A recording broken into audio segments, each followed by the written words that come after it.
தொடர்ந்து 7 திங்கட்கிழமைக்கு அவளை சிவன் கோயிலுக்கு போக சொல்லி இதே மாதிரி சிவனுக்கு அபிஷேகம் பண்ண சொல்லுங்க. ஓ, மாப்பிள்ளை பொண்ணு 2 பேருக்குமே எல்லா தோஷமும் நீங்கி அவங்க சந்தோஷமா குடும்ப வாழ்க்கை நடத்துவாங்க. அப்படியே செஞ்சிடுறோம் சாமி. நீ போய் தட்சணை எடுத்துட்டு வா லட்சுமி. சரிங்க.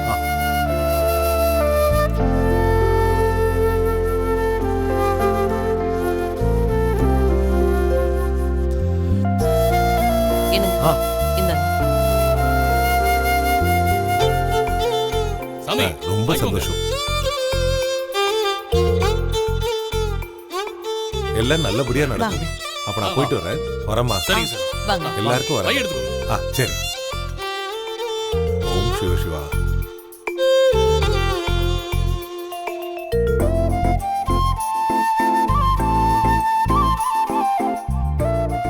அப்புறம் மச்சான், நான் இப்பவே போய் சாந்தி முகூர்த்தத்துக்கு உண்டான ஏற்பாடெல்லாம் பண்ண ஆரம்பிச்சிடுறேன்.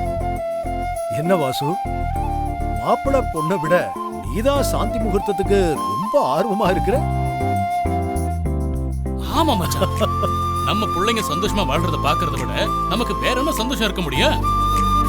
நம்ம பிள்ளைங்க சந்தோஷத்துக்காக நாம என்ன வேணாலும் செய்யலாம் மச்சான். என்ன ஜானகி, உனக்கு ஏதாச்சும் வாங்கிட்டு வரணுமா என்ன? அண்ணா, ஜானகிக்கும் பூ பழம் ஸ்வீட் எல்லாம் வாங்கிட்டு வாங்க.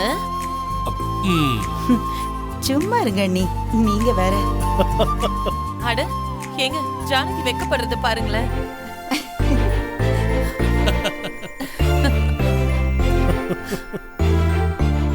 ஜானகிக்கு அல்வானா ரொம்ப பிடிக்கும். என்ன ஜானகி, வரும்போது வாங்கி வந்துட்டுமா? அண்ணி தான் கிண்டல் பண்றாங்கன்னா நீங்களும் சேர்ந்துக்கிட்டு சும்மா போங்க.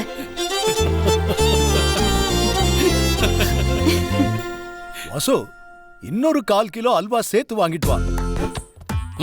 எதுக்கு மச்சான்? ஏன்பா, நீ மட்டும்தான் உன் பொண்டாட்டிக்கு அல்வா தருவியா இல்ல நான் என் பொண்டாட்டிக்கு கொடுக்க வேண்டாமா? ஏங்க சும்மா இருங்க. நானும் கொடுக்கிறேன் லட்சுமி.